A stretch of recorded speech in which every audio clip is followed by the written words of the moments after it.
Hey everybody, welcome back to the Quest for the Bestest. It's the podcast from Backlog Banter where we look at every single Best Picture winner, give them a score, and figure out where they go on a big giant list. Today, we are talking about the 2007 Best Picture winner, or the one that won in 2008 rather, but it came out in 2007, No Country for Old Men, directed by the Coen brothers, Joel and Ethan Coen, starring quite a pretty stacked cast here. Tommy Lee Jones, Javier Bardem, Josh Brolin, Woody Harrelson, many more. This is quite a movie. You know, that's a phrase that's been tossed around a lot in the popular zeitgeist at the time of recording, but I believe it's true when talking about No Country for Old Men. But I think we will have to expand upon that, prove some points, discuss, and deliberate when it's time, after this short little bit of housekeeping, because last week, of course, last time on the show, we talked about The Sound of Music from 1965. We gave it an average score of 8.4, which placed it at number 28 on our list of 80 movies right now, and at the end of this episode, 81. So, boy, oh boy, we are closing in at the end of this, who knows what we'll get next time. We just have to put our hands in fate, give our hands up to not quite the coin toss of the quest wheel just yet, but it's getting there. Mm-hmm. I do believe we have some comments, though. I am interested to hear what our loyal fans have to say in that little suggestion box down below our videos. Who's got a comment for us today?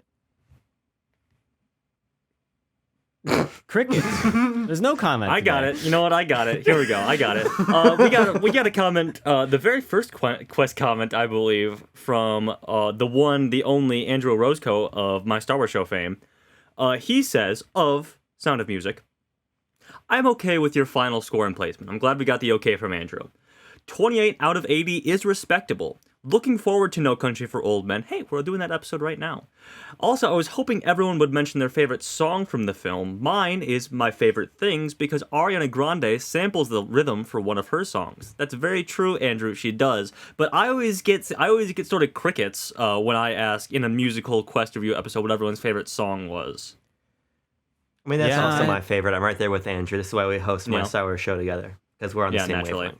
Mm-hmm. Mm-hmm. It's the one I remember the most. I like that song.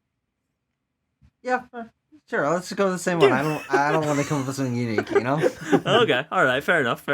Tucker Wynn asked to come up with the name of a song he heard. Yikes! Yeah, you know what, guys? Oh wait, no, hang on.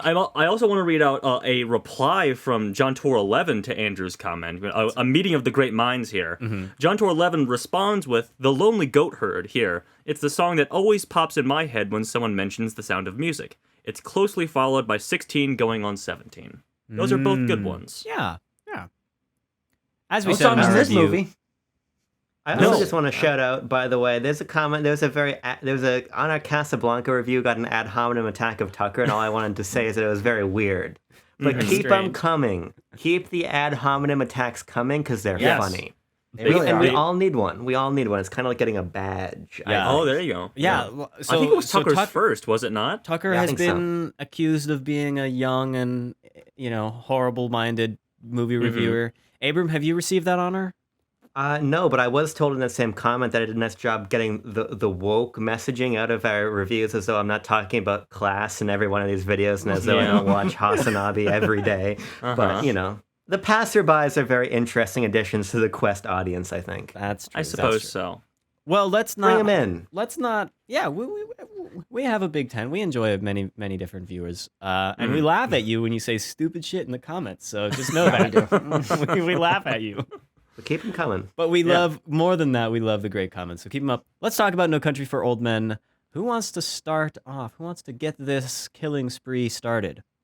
Timo, I want to give you a plot synopsis, actually. Oh, you're so right about that, Abram. We're bringing them back, and I'm not going to let them go away immediately. The plot synopsis of No Country for Old Men, it's quite a simple film, actually. It's really more about sort of the character, as we'll get into. But in essence, Llewellyn Moss, played by good old Josh Brolin, of Thanos fame, finds himself sort of in the aftermath of what seems to be a cocaine dispute.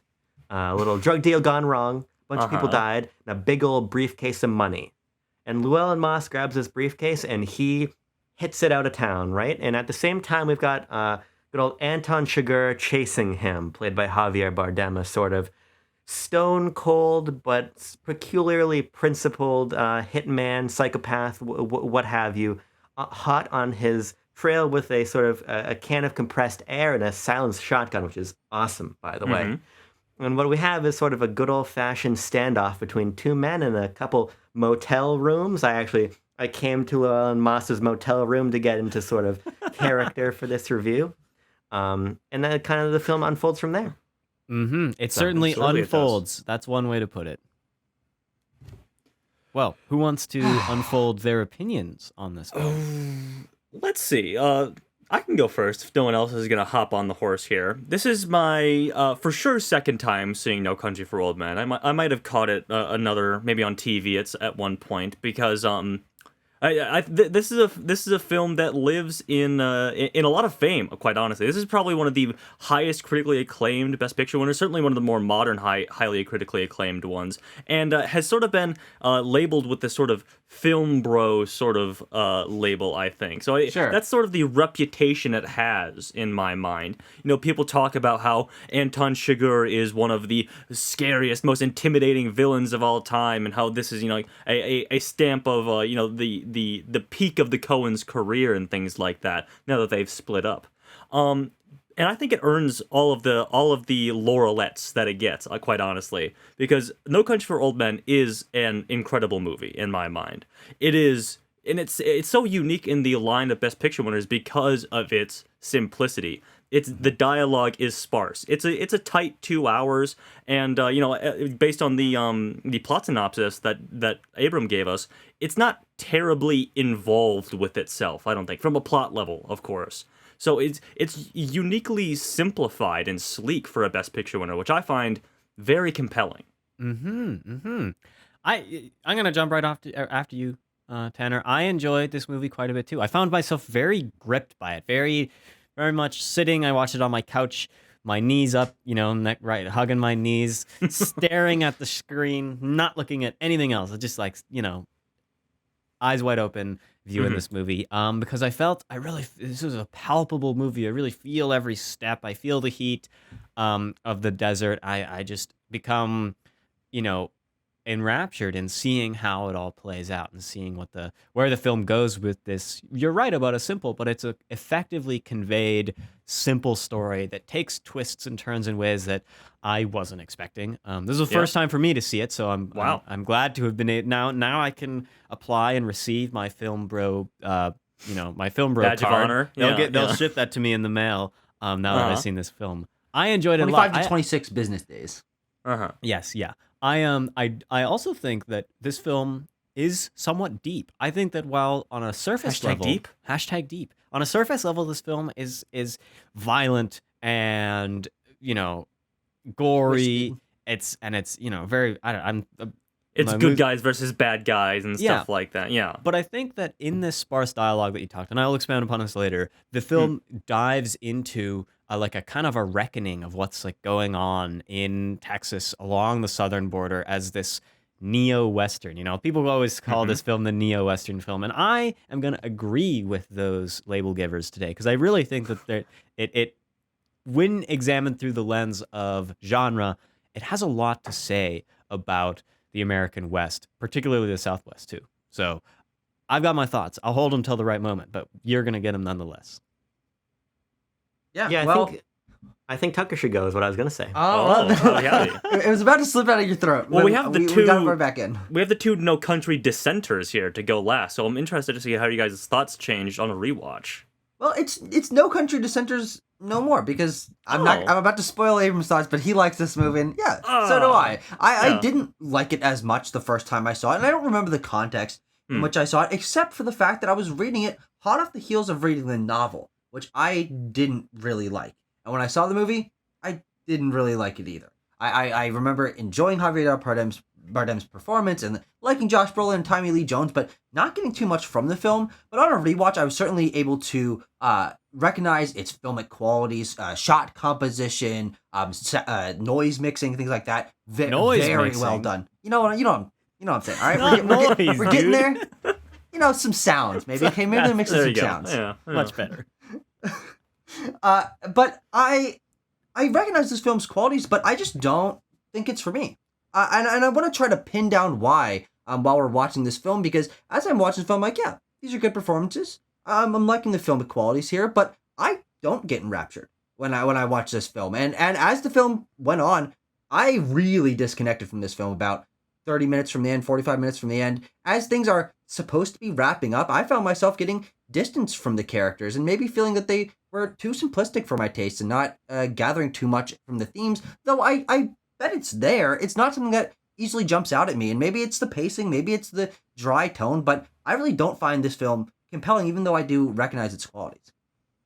Tucker, I think that's because there's no superheroes in this movie. Oh, he boomed you. We've all been boomed. Yeah, you hit the door lock on the head with a can of compressed air. Oh, good old. We're all on the Untitled Marvel Project. We all watch those movies and like most of them. As our clearly educated and well Quest viewed audience members say, Tucker is young and uninformed and just wants to see those Marvel characters, right?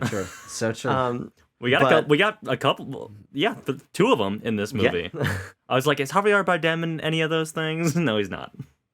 Being the Ricardos, that was the MCU, right? Yeah, I think so. Abram, give us your thoughts, please.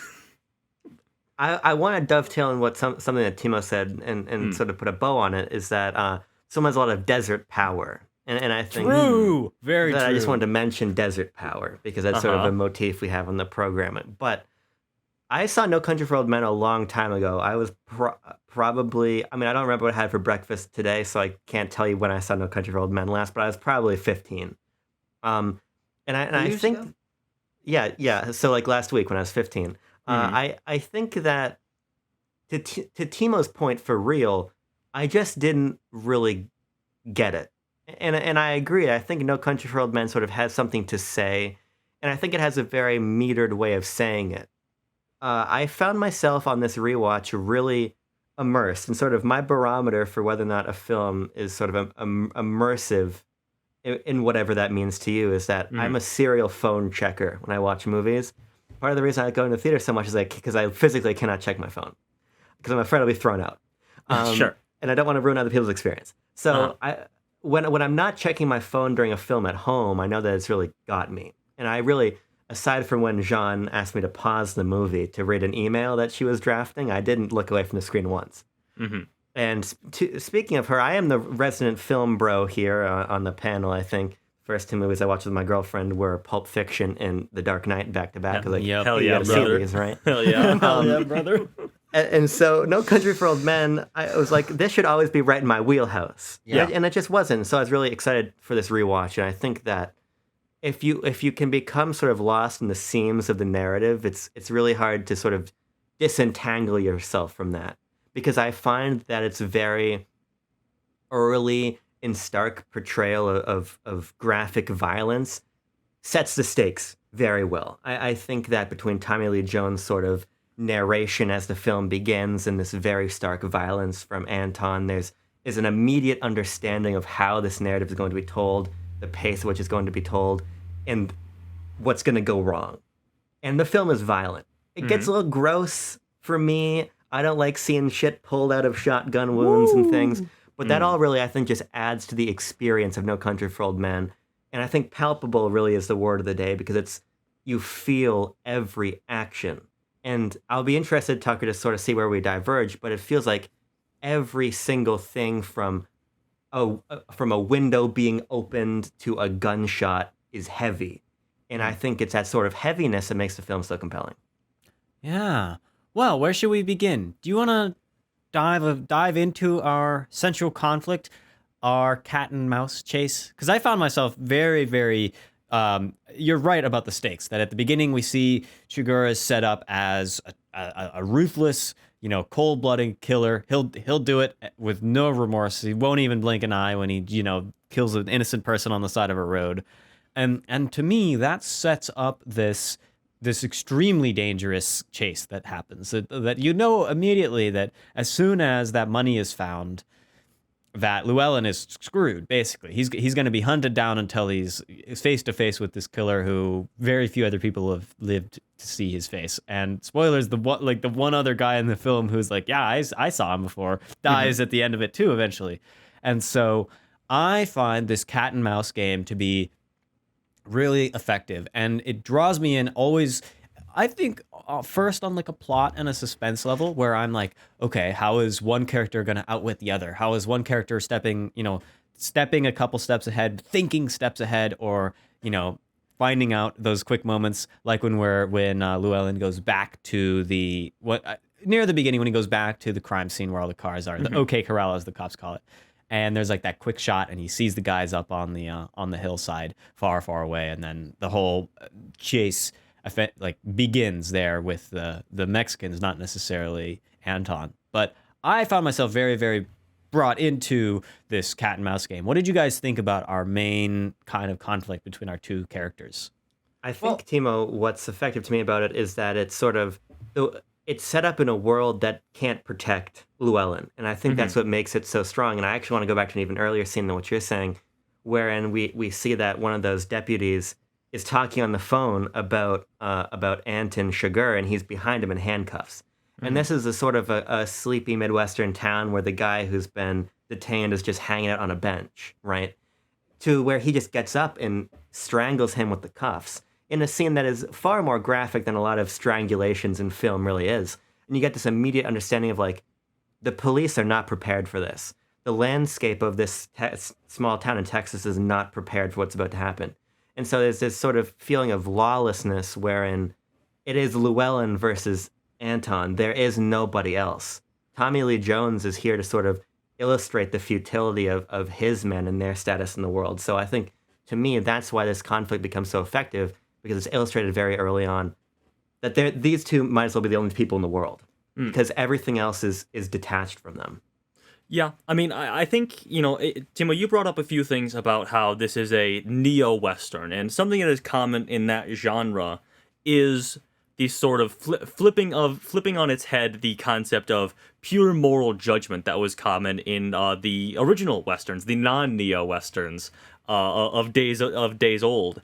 And I think that No Country for Old Men is probably like the shining example of that. Like you said, it's sort of a shining example of a neo-Western, because it is explicitly about Tommy Lee Jones being this older, weathered sort of sheriff of this small town, sort of like thinking back and being like, oh, the world's getting crazier. I harken back to the old days when, the old sheriffs didn't even carry guns, because it was just a simpler time and crime was more clean cut and things like that. And there was good guys and there was bad guys, but the world's all mixed up now. And the film sort of interrogates how that is true about the current world, but it sort of dismantles Tommy Lee Jones's character's ideas about the old world as well, with some conversations toward the end of the movie that I think that people somewhat critical of the film sort of don't care for too much. That the film ends on essentially these two conversations that Tommy Lee Jones has. One with an older sheriff of the town who is now confined to a wheelchair, and one with his wife after he's retired. And I think the way that the No Country for Old Men reckons with that sort of moral relativism is really interesting, and it directly ties back to our two main characters, Llewellyn and Anton Chigurh, being sort of Llewellyn is a sort of like. He's a soldier of fortune, I guess you could call him. He's not a moral, upright standing sort of character that we would have in our protagonist role. He finds some guys who have all shot themselves to death, and he's like, I'm going to take their money, because why wouldn't I, honestly? And then you have Anton Chigurh, who on face value seems like, the angel of death, a bringer of harbinger of death who kills without remorse and things like that. But he's a little more complicated than that, and that ties in with his psychopathy, I guess you could call it, where he also leaves things up to chance for no reason, and sort of in a situation where he very easily could have killed that shopkeeper, leaves his life up to chance because he thinks he should value it or something like that. So I think the way that No Country for Old Men plays with those moral judgments is quite interesting.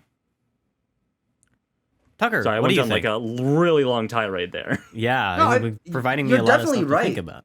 And I think that the theme that is established in that opening monologue is what probably interests me most about this film thematically. And I'm certainly interested to talk about this film's themes in a more branching way and see if, because to me that is the core theme of the film, and I don't find too much that branches off of that. But I do find that very fascinating. The idea of interrogating what good versus evil means, and it basically just doesn't exist in this film, and existing in this world that is so divorced from the shining examples of cop who knows what's right and the bad guy who's just twisting his mustache. It is that, but it's sort of like a bruised, dark in the shadows version of that, and I really do like that, and I think that the plotting nature of following three basically simultaneous storylines for the first 2/3 of the film is when I'm most enjoying this film, most enraptured with this film, is learning about Llewellyn's motivations, which are basically that just, he wants money, he wants to live with his wife. And watching how each of them tracks each other, that's when I'm really geared into this film is, Llewellyn slipped up in this tiny way, and Anton Chigurh just knows where to look to find the exact thing. And then when Tommy Lee Jones is following behind, he's like, this isn't quite right. Let me see what I can piece together to figure out where both of them went. And I really do like that progression a lot. I do think that for me, when the film transitions into the characters being more static, based around the Rio Grande and on the Mexican border, and them basically all knowing where each other is, the film loses a lot of its interest to me, because I like the situation these characters are put in, but I'm not particularly compelled by them personality wise or development wise, because they don't change very much over the course of the film, and although the performances are great, I don't feel like these are like incredibly well realized guys, but it is in that progression of cat and mouse that plays for a vast majority of the film that I'm like, yeah, I'm really into this. It's so simple. Is guy found the money, find the guy with the money. That's it. Like, that's it. And go from town to town. And I really do like that simplicity. Yeah. Tucker, you're right in that Tommy Lee Jones's character, what his name's like, I don't even remember. Tommy Lee Jones's character is the only one who changes over the course of the film. Yeah. Ed Tom Bell. Yeah, thank you. Llewellyn obviously is cut off at roughly the beginning of the third act, I would say, if I'm remembering correctly. And Anton Chigurh, this force of evil in the world of chaotic evil, just sort of wanders off into the horizon. Which is an ending for a Western that is typically reserved only for our hero, which is interesting. Yeah, well, the ending of this film is a bit of a doozy, I think, in given that our main character, our main protagonist, is killed. The guy sent to help the main protagonist is also killed, unceremoniously, like off screen, basically. The wife is maybe dead too. Probably, if we're being realistic. Yes. And the bad guy gets in a crazy car accident and is like very injured, but still ends up walking away at the end of the whole film. And to think about what it all means, that the bad guy walks free, basically they never can catch him, even though some detective work would be able to figure out who it is making all these killings. And that, I think, plays into what you were talking about earlier, Tanner, of this neo-Western gray area wherein we are not only taking the tropes of the Western, but we are deconstructing them and basically flipping them on their head for this film. And I think it goes to this larger theme that is about the title of the film, No Country for Old Men, that this film, which has a very strong sense of place, which is a Coen Brothers signature. Think about a film that the Coen Brothers made that does not really, like, the place is not like super important. I mean, Fargo, you can't get away from the Minnesotanness of that movie. The Big Lebowski is very Los Angeles, and it's all these crazy wild people. And this movie is very Texas, this southern border out in West Texas, Del Rio, all these towns that, like, oh crap, like I've been here. I've been to Odessa. I've seen the Rio Grande. Like, oh, this is, somewhat familiar landscape. They say the word Austin. Yeah, they do. They say where I live. That's crazy. But the film is making this argument that not all, that in this modern time, because it is a neo-western, and in this different place, West Texas is not necessarily the big western space. Usually, that's in Arizona, Nevada, where they have Monument Valley and all those beautiful, beautiful rock sculptures. But in here, Texas, it's just big and desolate. And I think that the film is making an argument about like this really isn't a place where older people, the changing of tides with the guns and the drugs and the money has really just uprooted and changed the territory in a way that while the land doesn't show it, it certainly shows on the people and what happens in this area.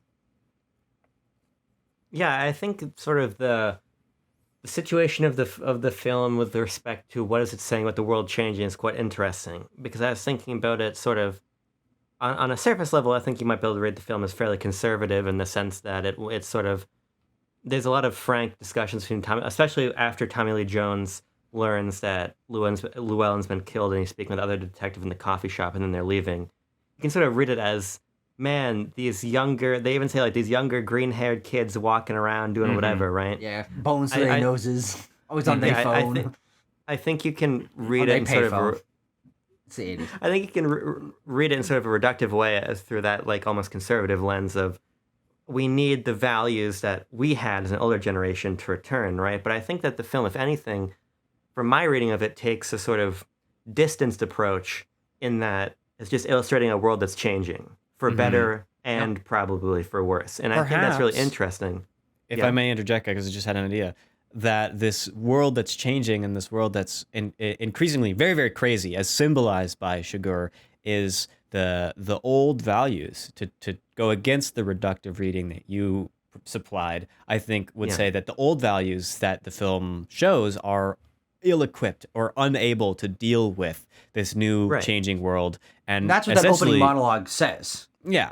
It's sort of an illustration that there's really no prevailing set of actions or value system in the film that sort of comes out on top. And I think that's quite interesting. That's sort of where I get this feeling of distance from, right? Because nobody can accomplish what they need to other than Anton, and even he gets a bone sticking out of his arm and he walks away. Sort of this feeling of unfulfillment, I think, is really powerful as an audience member. To speak to the ending again and sort of what that sort of says maybe about the film's thoughts on the changing world or whatever, the idea that there's a dissatisfaction of seeing Llewellyn killed off screen. I think it's obviously a very intentional choice. The dissatisfaction of watching Anton walk away. The dissatisfaction of the film ending with Tommy Lee Jones saying, and then I woke up, cut to credits. I think the sort of all of that leaves me walking away from the film unable to detach myself from any of it because there's no resolution, intentionally so. And I think that lack of resolution kind of makes me feel as uneasy about my position in the world as Tommy Lee Jones feels about his. And I think sort of that gut level ability of the film to evoke that might be its greatest strength for me, to where its theme is less of a sentence and more of like a feeling in my stomach. And I think the film operates almost entirely in my stomach, opposed to in my head when I watch a lot of film and think, okay, this is what they're trying to tell to me, this is what I'm supposed to leave with. What I leave with instead is like a queasiness in my stomach as I'm thinking about the sort of depictions of violence and the lack of satisfaction. And it sort of illustrates to me a different way to leave me with a message. Yeah. Abram, you bring up, I think this is a uniquely nihilistic film, which is quite interesting. And Abram, you bring up the very final scene of the movie, which I briefly mentioned earlier, which is Tommy Lee Jones, now retired, speaking to his wife about a dream that he had, or two dreams specifically, but the one that he actually talks about is the important one. That dream is that, he's on this cold, darkening road and up in the mountains, and his father passes him by carrying this torch, and he's like, I don't know where he was going, but I knew I was going to follow him, and wherever we were going, we would be safe. And then I woke up. I think that is encapsulating this sort of old world, morally right and wrong idea that Tommy Lee Jones has carried throughout this entire film. He's finally letting that go and realizing that is a fantasy. This symbol of the patriarch who is like, the symbol of the moral values that a man of Tommy Lee Jones's age would be pursuing. The guiding light. value. Literally, Yeah, a guiding light, literally. The times of my forefathers, exactly. But that that sort of idea that'll be leading us to a place that'll be safe is a dream, a fantasy. And I think that's a really, really cool note to end that movie on. And because the film, in its violence, the film, we get action, like real action throughout this film. How the film, in its unsatisfyingness, ends in like a conversation, and it ends in that last scene before we go talk to Tommy Lee Jones again, with Anton just like, he just leaves and there's no violence. And even the car crash is like it's action, but it's random action, and it's like it's chance, really. I mean, the film shows us that he had the green light and he drove through the intersection, and it was the other person's fault ostensibly. And so while the film builds our expectations to end in this huge climactic moment, it really doesn't. It pulls its punch very, very hard, but it's consistent in its pulling the punch. It makes sense to me why it would do that. After having talked about all the other ways that the ending, it kind of just like pulls back at the very last moment. I think randomness is something I'm really interested in exploring in just any facet of art and anything. And so I find it to be really effective, this idea that we have this intense conflict between Llewellyn and Anton, and we see it unfold, and we have this big scene at the Eagle Hotel, right, when it really the climactic action sequence we see on screen between them, this showdown. And then we build beyond that with Woody Harrelson's character, and we build beyond that with this phone conversation between Llewellyn and Anton. But then Llewellyn is killed, presumably not by Anton, but by these other people, the cartel members who are always sort of like this around the periphery, this force that is also seeking out the money. I mean, it's the very first group of people that attacks Llewellyn in the desert when he goes back to the crime scene, and just some random dudes who also wanted the money are the ones who kill him. And there's I think a real scariness in that, and I think that ultimately, I feel incredibly sad, and it feels that sounds like a really reductive statement on a show about sort of intellectual discussion of film, but I think the ability of a movie to just make me feel sad seeing his dead body is really powerful, because we become so intimately familiar with Llewellyn that we see him remove like buckshot from his arm. That's how well we know this character. And then he's just dead in a doorway. And his wife is presumably dead, and all we see is this quiet shot of suburbia, the same suburbia that we have all been in for much of our lives, going through it, living in it whenever. We just see a nice dressed man come out of a house, but we know that he probably just killed an unarmed woman who was really uninvolved in this whole thing. And this randomness is really, I think, central to the evocation of theme and central to the film's success. Its ability to know we need to pull away here.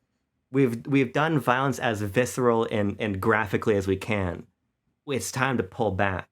That, to me, is when the film really becomes from great to excellent, in my opinion. To that point, Abram, you bring up a really interesting thing about Anton murdering Llewellyn's wife, and her name is Mary Jo, Sammy Lee, something like that. Carla Jean. Murdering her off screen. But there's obviously the setup and payoff of when Anton Chigurh murders Willie Harrelson's character, Carson Wells. He sort of purposefully lifts his boots out of the way of the bloodstream. And when he leaves the house again, he checks his boots for blood. So that is a little visual cue that she is indeed dead. But what's interesting there is, as I pointed out, Tommy Lee Jones' character is the only character that changes throughout the film, while Anton Chigurh is the only one who sort of makes good on his goals in the film. He makes a promise to Llewellyn that I'm going to kill your wife if you don't hand over this money, and he does. He's the only one that fulfills his sort of mission, fulfills his goals. This man who thrives on random acts of cruelty, in serving his own ends, is the one who prevails at the end of the day. And I think that ties in with the nihilistic mood of this film that I was talking about earlier.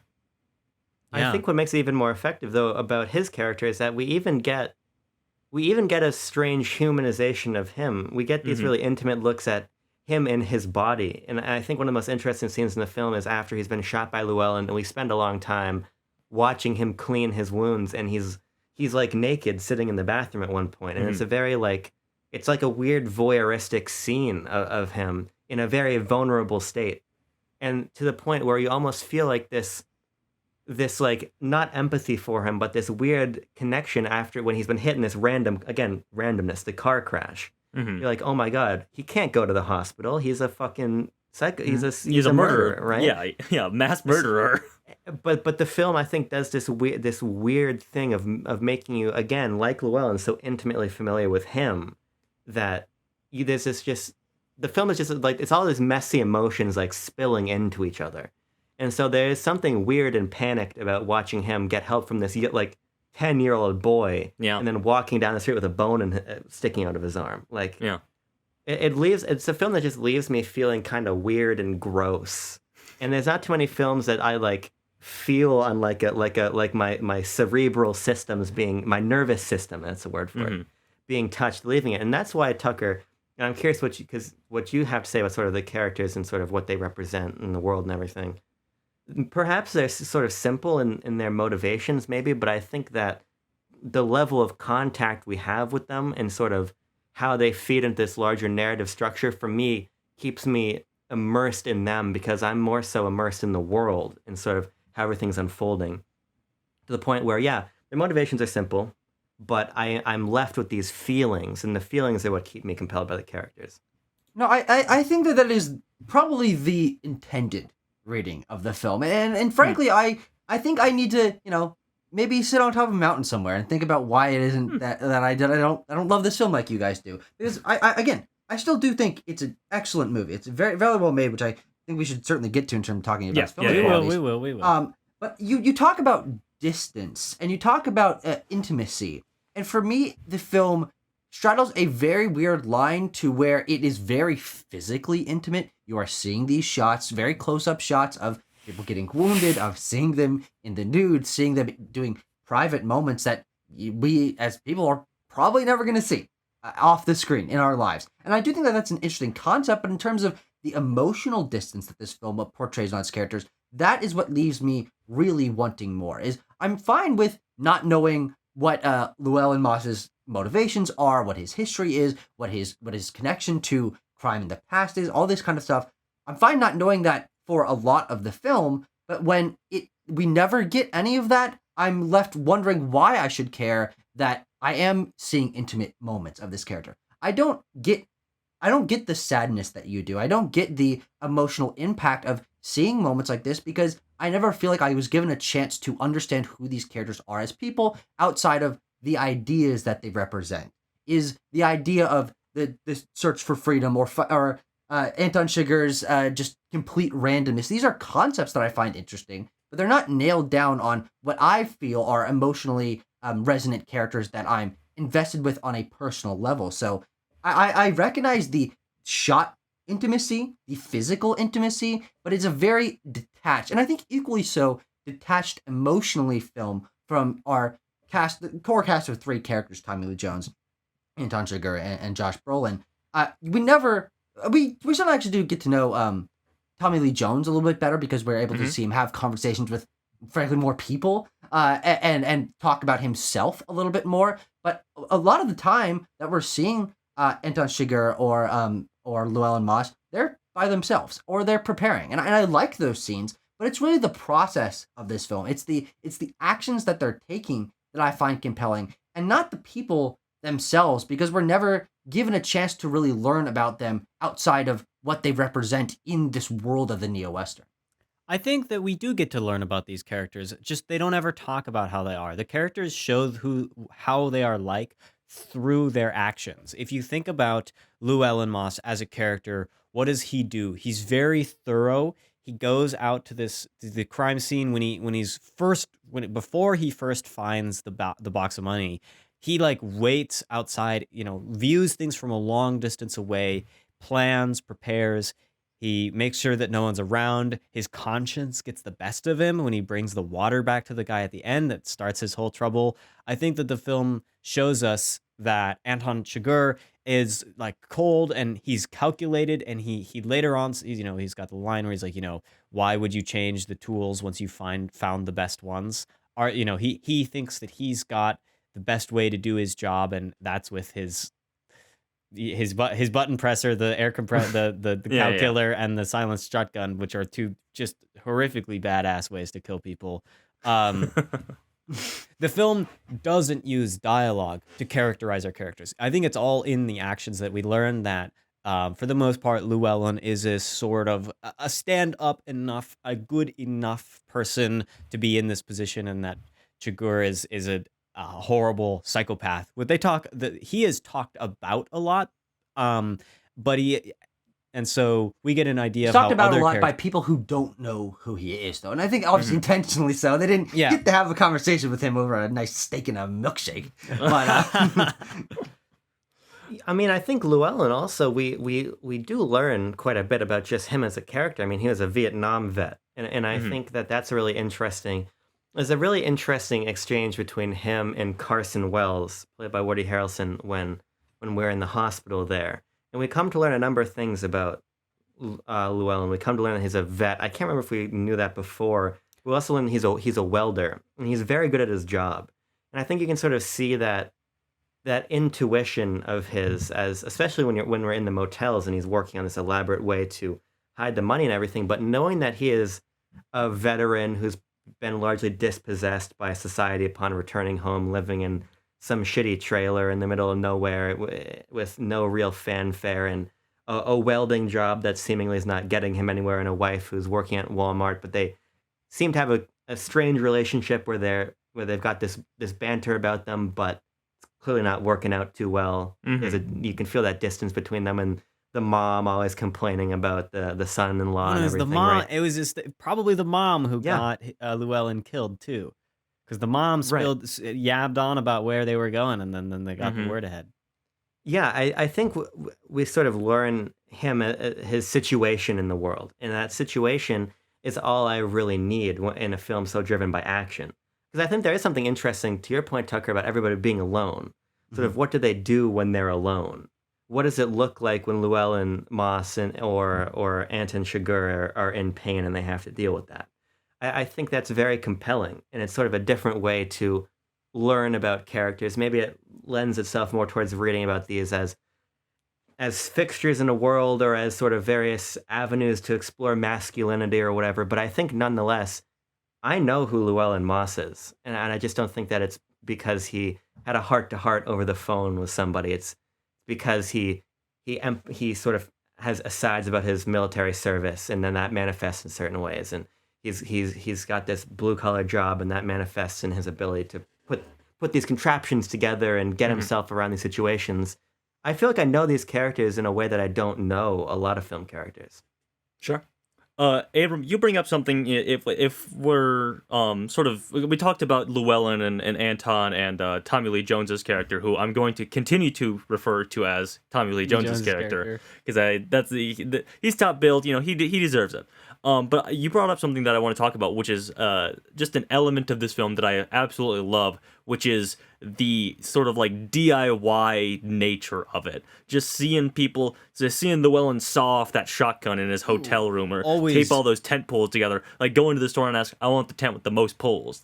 Which one has the most poles? And taping those together and cutting the things off to make a hook and stuff like that. I love the methodical nature with which we see these characters carry out their sort of plans to get what they want. It happens with Llewellyn, but it also happens with the iconic scene from Anton Chigurh, where he is shot and he needs some medicine from behind the cabinet. So instead of simply walking into the pharmacy, he's like, "No, I'm probably just gonna blow up a car, I think, and go get that stuff." And I just love that the Coens, took the time out in this 2-hour movie to sort of show people doing these actions, showing how methodical they are, showing how capable they are. This is a film full of capable characters. Even Tommy Lee Jones just sort of like sitting down. He's like, he's like in the machinations of his mind, figuring out what happened in a crime scene, and that is juxtaposed with I love his partner and this the younger guy yeah. Who's my favorite line from him is when they go into the trailer and the milk is still like cold, it's still sweating, as he says. He's like, "Oh, Sheriff, we just missed him." Yeah, that is as I tried to allude to a little bit earlier. Mhm. That's I think the best part of the film, at least for me, and certainly what sets it apart from other films of this nature, which are cat and mouse, which is that there someone's chasing the money. It's a pretty tried and true idea for a Mhm. film and why characters are motivated after this cash. But having each of these characters, they all kind of fill that same role of being capable and tracking each other and knowing that someone's on their tail and how are they going to escape but also defend themselves in interesting ways. And that is where I feel that I learned the most about the characters. And obviously, as you're saying, Abram, you were certainly able to read into these things a little bit more about who they are as a person through their actions. And it is just so fascinating to see ways of counteracting things or developing things or thinking about opening the door a little crack or doing whatever it is that they do to get themselves to stay alive because this is such a violent film and we see just our trio of characters. We focused on how they are constantly keeping themselves alive, trying to keep themselves one step ahead of everyone else, and everyone else basically just pays the price about how learned these guys are and capable. Is when Shigeru goes into the motel room and there's just the other cartel guys there, and they're like, what do we do? And of course, there's gunshots going off and stuff, but he's not phased 1 ounce because he's been in these situations before. He's like, no, not taking your shit. Bang, bang, boom. Shoot the guy, have the blood splatter on the curtain, and just walk out of there and be on his merry way. I think that those are the most interesting moments in the film to me because they portray something you don't see very often, which is the process of how each of these guys is thinking through how they're going to make it to the next situation. There's something I think immersive is a weird word to use ever because it's so nebulous, but I think a quality that makes something immersive is sort of a meticulous understanding of how people move and how a sequence operates. And so I think about the moment when we finally have Llewellyn and Anton meet each other, and it plays out so deliberately, wherein we see so many small actions.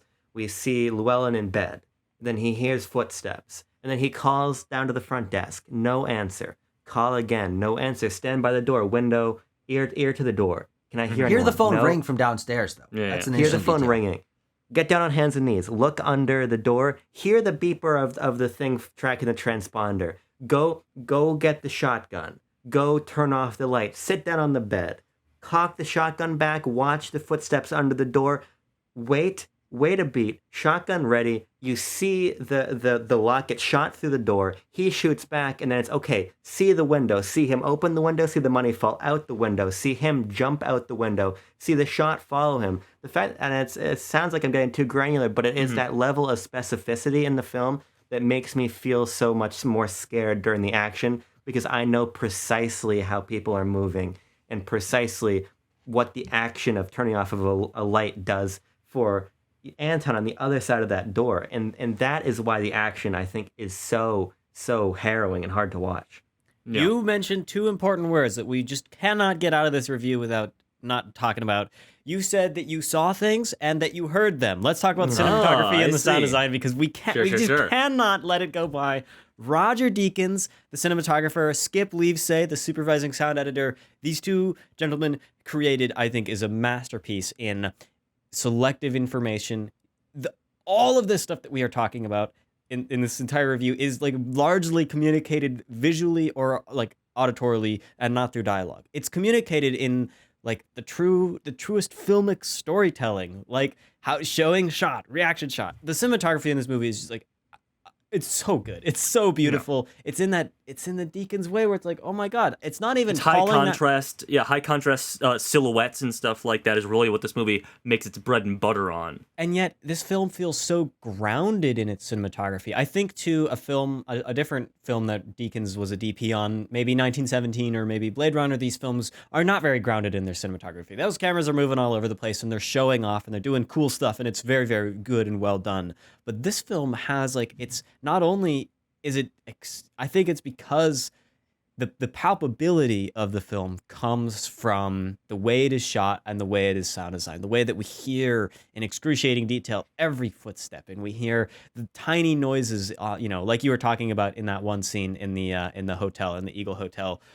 the beep coming down the hallway, and we can the way that the beep sounds tells us where it is, and like we see the shoes under the door, and the tiny shots of looking through the blown out lock on a different motel room. This stuff does all of the heavy lifting in communicating what this film wants to communicate, and you're very right, it makes it so the action just like, because it's so clear. It's so clear what's going on. It's not cutting around, punches and stuff. It's not confusing at all.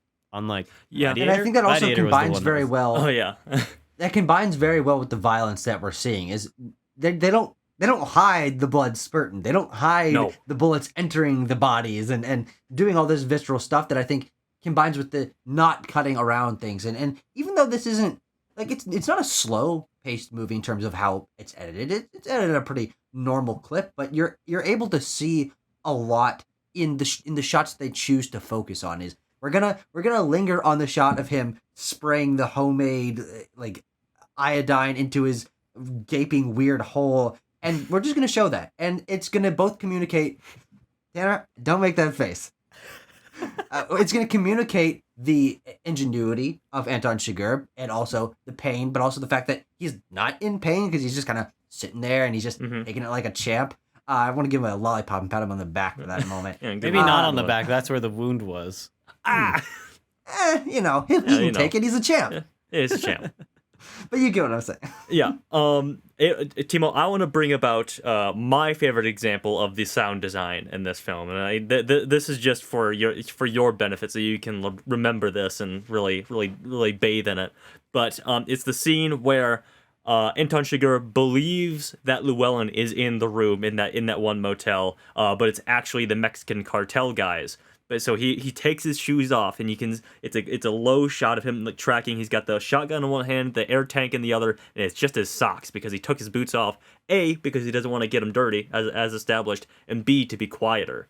And he rocks up to that door, and he just slowly ding with the air tank, just the slightest noise to be super sneaky. And then he pops open the lock, he kicks open the door, and he shoots the guy's arm. And I love the sound that his fucking silenced shotgun makes. Just the shing of the buckshot coming out of there as it evaporates this guy's arm as he was reaching for a gun, and it's like hanging by a tendon too. The makeup effects in this are fantastic, just to bring across that the visceral nature of this graphic violence. And then of course it happens later with the shower curtain thing too, how it's just slightly muffled, but it's that same sound again. Love it. Yeah. There's something that doesn't feel very filmic about people getting hurt in this movie.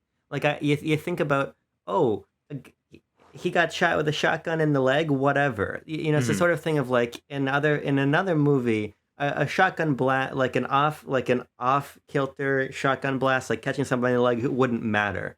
But the film really makes every injury matter. Even watching Llewellyn at the beginning pick a couple pieces of buckshot out of his shoulder after he was running from the cartel and he returns to the scene, like it asks you, I think, to consider violence differently. Consider it in a way that feels, to your point, Tucker, like it make me feel like I'm seeing this beyond a film, even though I hopefully never will.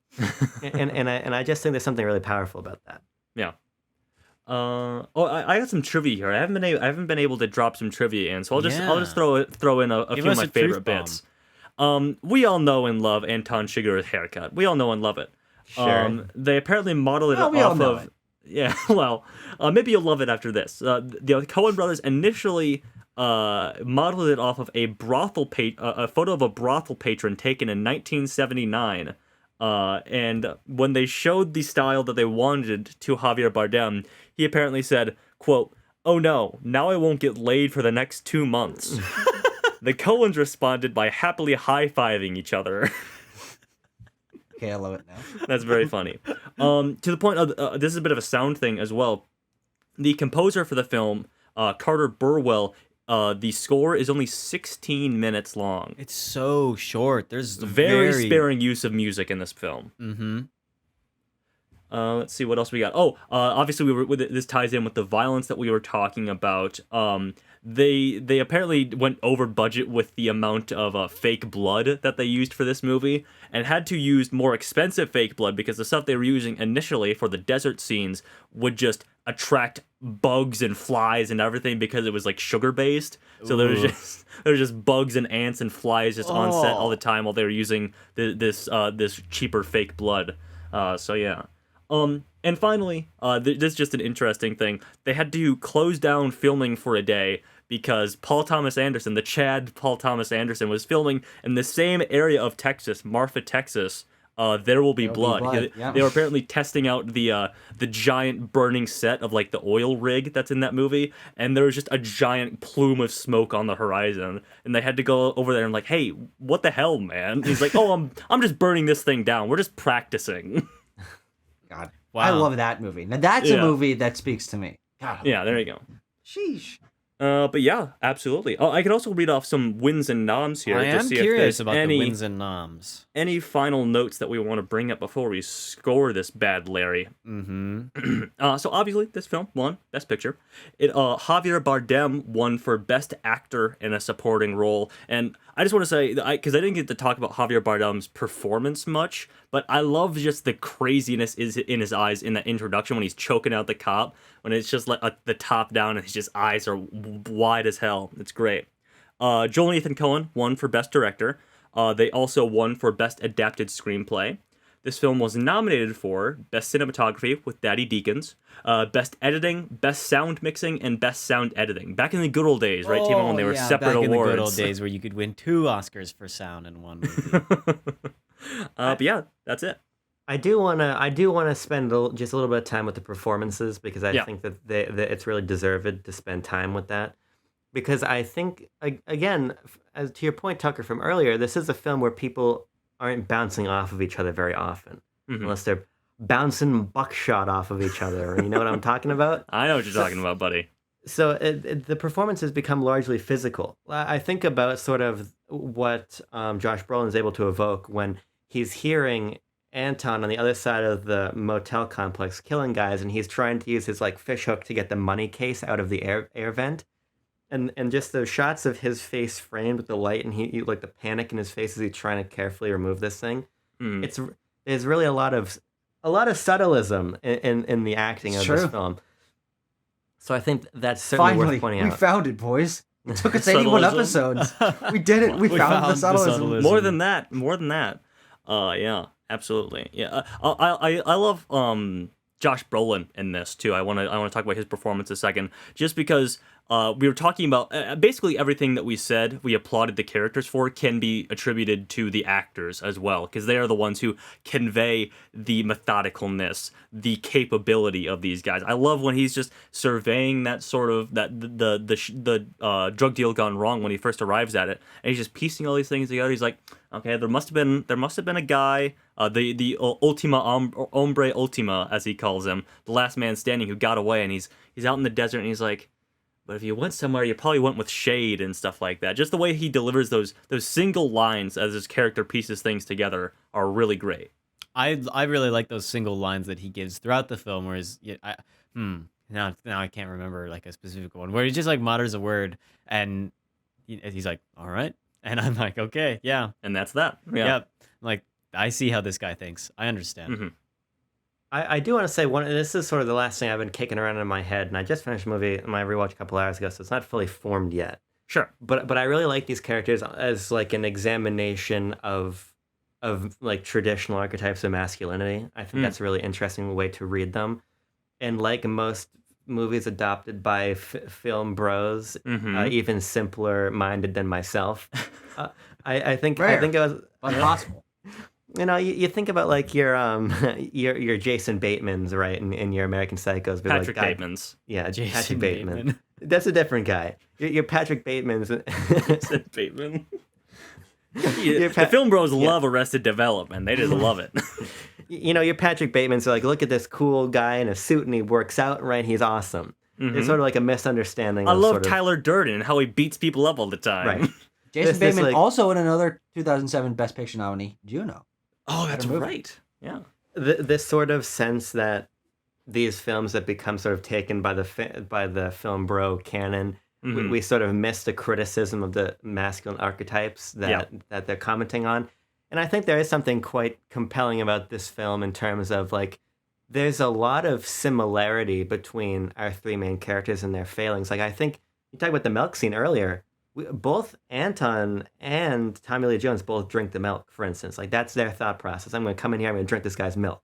You see Llewellyn and you see Anton both recover from injuries the same way. You see them remove, they bleed the same, they patch themselves up the same. There's this sort of, I think, undercurrent in the film that all of these men are maybe clutching to these same ideas that Tommy Lee Jones was, of masculinity in this Southern West setting means something, and we're going to uphold that.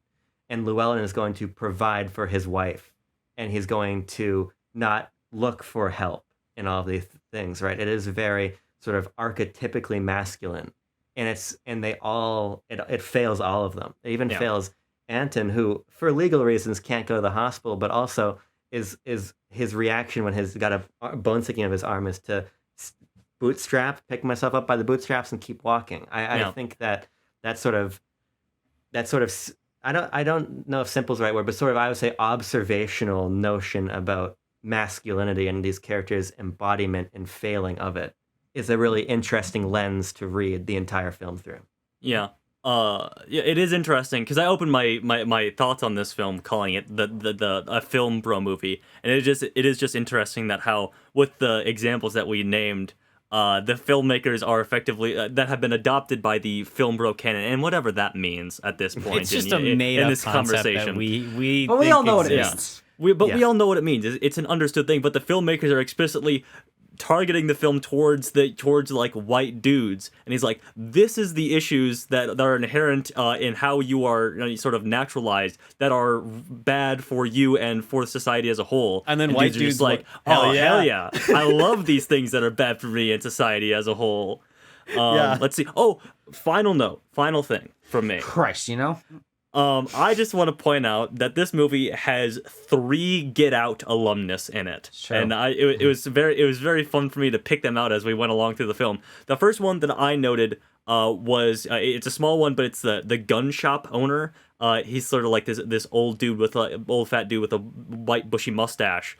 He is the guy in Get Out who says black is in fashion. Stephen Root obviously is the blind guy who is like the one who's gonna get Daniel Kaluuya's brain in Get Out. He's the guy who hires Carson Wells. And finally, one that Tucker, did you point this out when we were watching it? The kid at the end. One of the kids. Or was it Sam? One of the kids at the end that Anton Chigurh pays with money and takes it. The one he takes the shirt from is Caleb Landry Jones, who is the brother in Get Out. Which is just a fun little connection there. I also love what that this film sort of idea that money is this sort of force of evil. That at the very end, one of the last things you see of Anton Chigurh is the money that he paid these kids. They fight over, just like what the whole movie has been. Yep. I don't know if you meant this literally, but Stephen Root's character is literally credited as man who hires Wells. Exactly. Yeah. Yeah, which I think is funny. Yeah. Yeah, Tanner, I figure as the anti-woke person here, I should say that I don't support the film in its discussion about how money and capitalism is corrupting the society. Okay, all right. I don't support the criticisms of these men's masculinity. Absolutely. Just wanted to say that. We should throw that out there. It was observational, but we are condemning the very astute and dead-on sort of criticisms that this film has. Very accurate and timeless and very salient criticisms. The film has. Yeah, exactly. Oh boy. Well, Shall should we, we figure out how accurate and timeless our rating of this movie will be? Yes, I think so.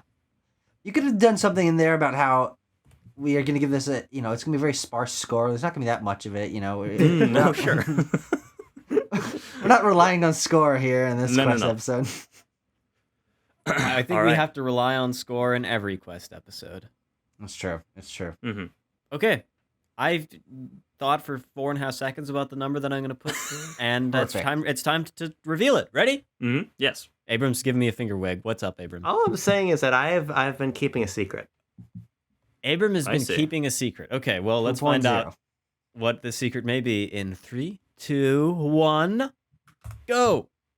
Beep, boop, beep, boop, beep, boop. Calculating. That wasn't a very Whoa! surprising secret. What a secret from. I figured that was coming. Well, Yeah. if you couldn't have guessed it, Abram gave this film a 10.0, so the average score is 9.2. Rocket up to the top of the list. The rest of the scores are Tucker's 8.3, Tanner gave it a 9.3, and I gave it a 9. So we're all pretty close in agreement right here on these upper numbers of where the film goes. 9.2. What does that? We're really in the thick of it. We're right around the apartment. Ties the apartment. No, it doesn't. Does it? No, it doesn't. The apartment is at a 9.25. This is just a flat 9.2. So that means it would go below the apartment and above Silence of the Lambs. Now here's just a question. This is maybe this is an off-camera question, but I'll ask it on camera. Why does that go out an extra decimal point? Because that's basically never what we do. Well, if it didn't, it would go up to 9.3. So it wouldn't matter anyway.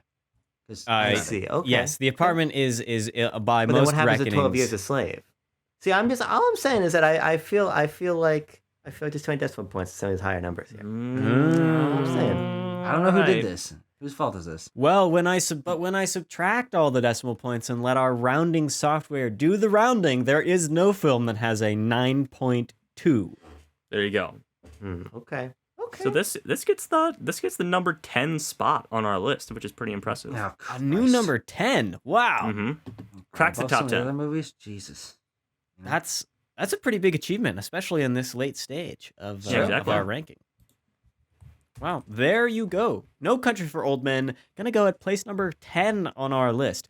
Will it stay there for the remainder of the show? We'll just have to keep trucking along and find out. I'm kind of in agreement, Abram. It very well might stay up there at near the top.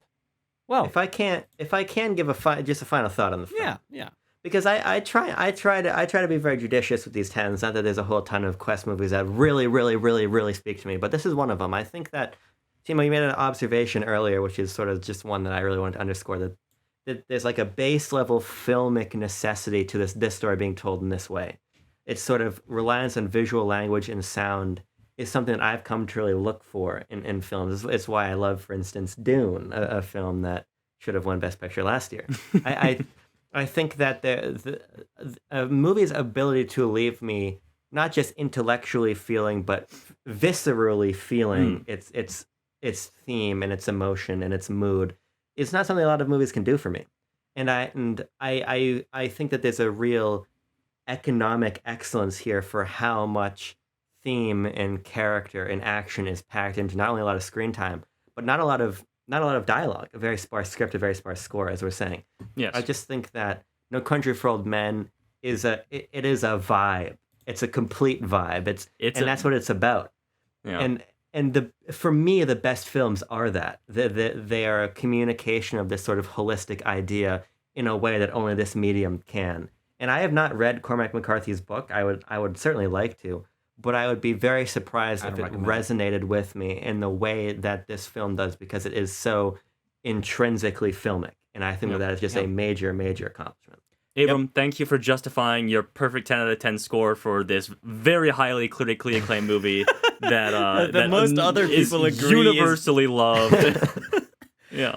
You're very right. You're very right. I will just say quickly here that thinking about film as a medium is something that's really fun for me. And to see a film like this that really understands what makes movies able to tell stories well and what makes movies able to communicate ideas and to, as all art should, make the viewer or make the audience feel some type of way. And this movie really did make me feel some type of way. Bad most of the time. I was nervous and, worried and, unhappy as people were being killed left and right. But it succeeded very well in that because of the filmic elements that you talked about. And so I agree. And it is not every day that we get to see a film that really understands how to make a movie. How to make a movie. Yeah, it's just one of those movies. It's a big screen experience, The movie just feels like a movie. It really does, yeah. Like a go to the theater movie. Tucker, is there something that you wanted to say? You're trying to interject there. Yeah, no, I think this was a great discussion. Congratulations, boys. We did it. We talked about this movie, and you know what? It went well, but I was quiet for most of this film. I was taking yeah. a lot of what you were saying. And yeah, you're all right. This is a great movie. I think that there's really something to be said about coming out of a film and having those kind of feelings and how that makes you feel afterward and how that affects the scores you give it and the intensity in which you're interested in discussing a film and passionate about analyzing these things. And while I watch this film, yeah, I'm engaged by the process these guys are going for. I'm like, damn, these are great performances, and Daddy Deacons did it again. And boy, those Coen brothers are sure good at their jobs. But on a very personal level, this isn't what I go to films for. I love films with snappy dialogue that do have characters that are bouncing off of one another and that combine great performances with really witty dialogue and more unique places. I'm notoriously not a Western guy. I don't find this vibe very appealing. And when a film is as sparse and desolate, obviously intentionally so as this film, I personally can't resonate with it very much. So I don't find myself drawn to analyzing the masculinity or the themes of the neo-Western. Those don't really come to my mind, but I'm easily able to recognize that there is a strong appeal to this film. And it is so well made, and these performances are excellent, but I just personally can't justify a much higher score when I didn't come out of the film feeling the feelings that you did. I was like, yeah, I've seen that before, and yeah, it was better. I'll give it an 8. And that's about where my mind comes down on it. And there are other films that I'll get more passionate about, but this was not one of them. But No. You know what? It deserves a high spot, but not above Shape of Water. You know, you just got to think about Tucker's gonna be really passionate about all the King's Men episode. That's the one You that he's don't gonna know. come hard I on. might. Yeah, he might. Good lord, I he did might. it from here to eternity. That's true. That's he did. true He as oddball. certainly did. I just want to say I like this movie because Josh Brolin portrays stereotypical masculine traits that I want to embody and replicate. Well, boys, we did it. Let's find out what's next. Good lord, let's find out what's next. What could possibly be next? The wheel will tell us in a moment. Tanner, will you sing our song? Can you put a little soft, sensual country western guitar after this under this, Timo? Yeah, I'll find some YouTube audio library track to make a bed out of. Wheel, wheel, what's your deal? Give us a movie that makes us squeal. Is it on digital? Is it on real? Wheel, wheel, what's your deal? And the number is 6. What's the most you ever lost on a wheel spin? Yeah, what's the most you ever... I had to watch No Country for Old Men, you know what I'm saying? I see. I think the most I've ever lost on... What was the longest movie we've seen that was good? Or that was bad, I mean? That was bad. What? A couple hours. That's the Big most Day I've Off. lost on a wheel spin is a couple hours. Yeah. Tucker, what's Well, number boys, 6? Number 6 is going to bring us to a film that, frankly, appeals to a lot more of what I was saying that I come to film from. This comes from another one of the filmmakers of all time. It will appeal to your sense of humor because my Mr. Fellow Woody Allen directed a movie in 1977 starring Diane Keaton and Woody Allen. And Shelley Duvall also in there somewhere. Christopher Walken, very young Christopher Walken. Keep your eye out. He's good in that movie. Annie Hall. God, I love that movie. Hall. Yeah, the one that beat Star Wars, if I can just poison the well for Abram a little bit. Guys, can you imagine if New Hope won? Oh my god, that would be wild. It was Yeah. crazy. It's crazy that it was nominated. You guys Yeah. ever think about that? New Hope was nominated for Best Picture. That's insane. It's not that crazy when you think about that movie coming out in 1977. Oh, like, it that's makes a total fucking- sense. It makes total sense to me. Yeah. Oh, we're gonna have fun talking about this movie, and this year of cinema, 1977. It's a big one in the Good history year. books. That's a pretty Yeah. good. Christopher Walken's so young in that movie, you should have called him Christopher Crawlin. Christopher Walken's so young in that movie, Woody Allen was romantically interested in him. And with that, I That think is that's good. enough for this episode. We will see you all next time to talk about this Woody Allen movie. We keep that thought in our head. What's the name of this one? It already lists Annie Hall. That's the name of the movie we're going to talk about. Annie Hall. Until next time, given this violent ass movie we just watched, keep this in your hearts. Peace. There you go. Oh, as in don't commit acts of violence towards your fellow man. Yes. Exactly. Oh, Exactly. okay. Oh, sure. I Recording. deleted all the chaff, so we're starting anew here. Yup, it's quest time. All right. Quest. Yeah. Knuckles cracked, penis jerked. Yup, it's quest time. Hey, everybody. Welcome back to the Quest for the Bestest. It's the pod.